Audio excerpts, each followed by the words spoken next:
This is France, the world's seventh largest economy, a land of high-speed trains, luxury brands, and some of the most productive workers in Europe. For decades, France was hailed as an economic miracle, a nation that perfectly blended capitalism with strong social protections, offering prosperity without the chaos seen elsewhere. But today, that miracle is beginning to fade. Strikes are spreading, debt is soaring, and French companies are struggling to keep up on the global stage. So, what exactly went wrong?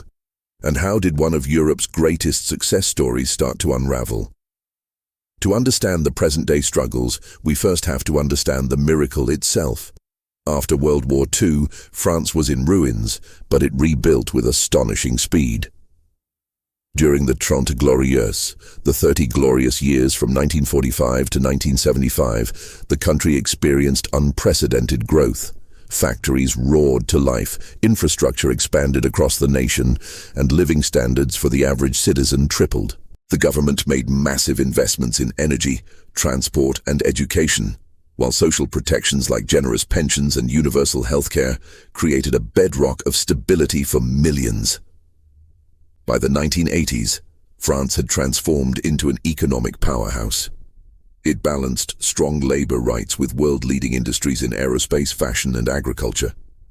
In many ways, it was the perfect model of European modernity.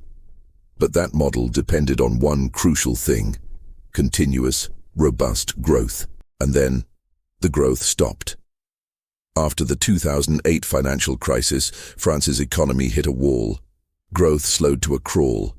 Unemployment remained stubbornly high, hovering around 8 to 10%, even in supposedly good years.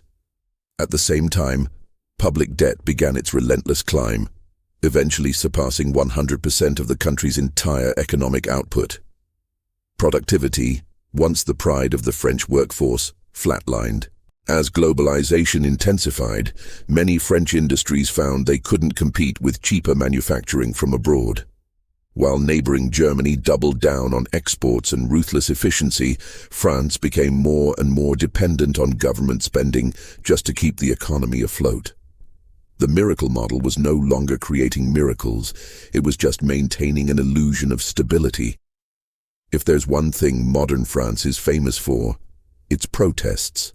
From pension reforms to fuel taxes, millions have taken to the streets in recent years to resist economic changes.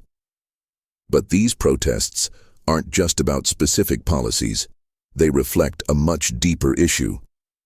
France's economic system is frozen in time. The state spends over 57% of GDP, one of the highest rates in the developed world.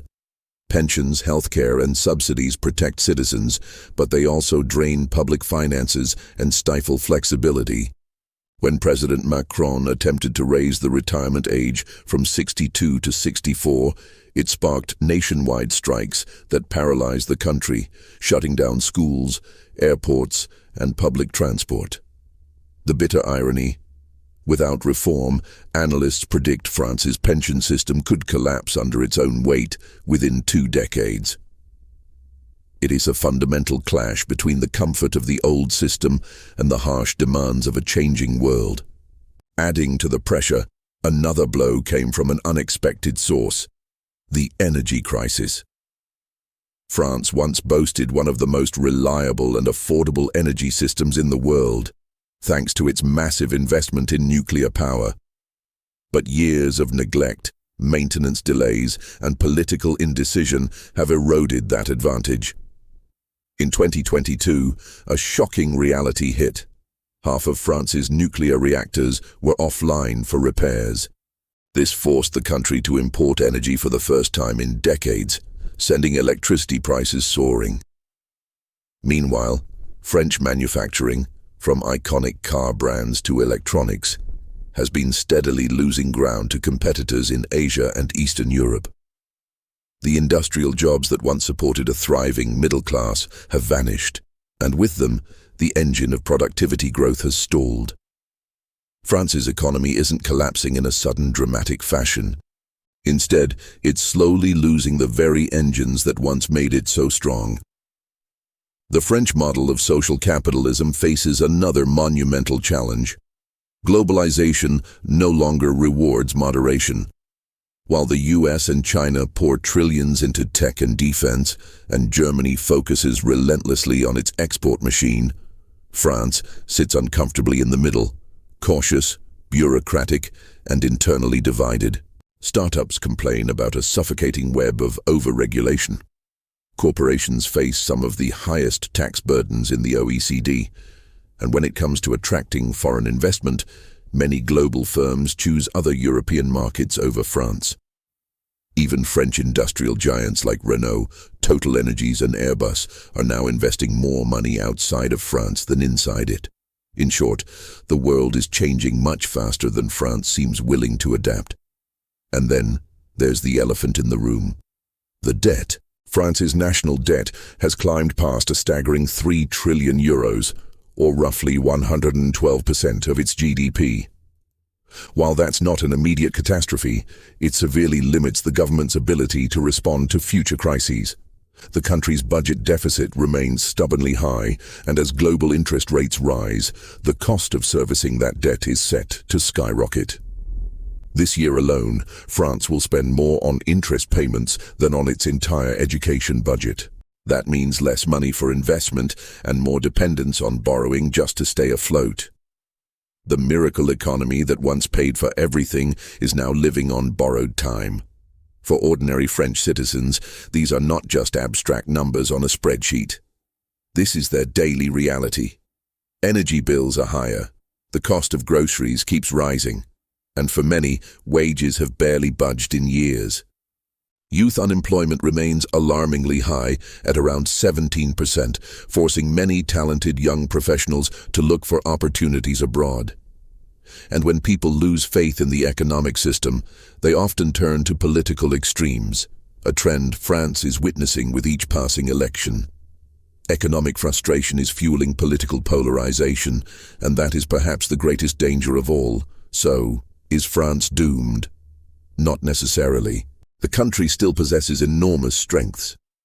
It has a highly skilled population, world-class infrastructure, and leading global industries in energy, aerospace, and luxury goods. But a recovery will require bold, courageous reform. France must find a way to make its labor market more flexible, cut the bureaucratic red tape that chokes innovation, and attract private investment back into technology and industry. It also needs to urgently reinvest in its energy independence and modernize its industrial base before it's too late.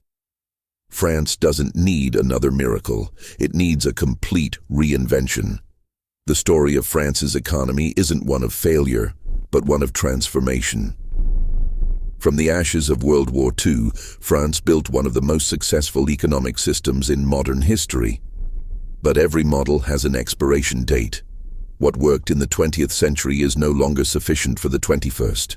The real question is, can France adapt its proud social model to survive in an age of automation, energy shocks, and relentless global competition?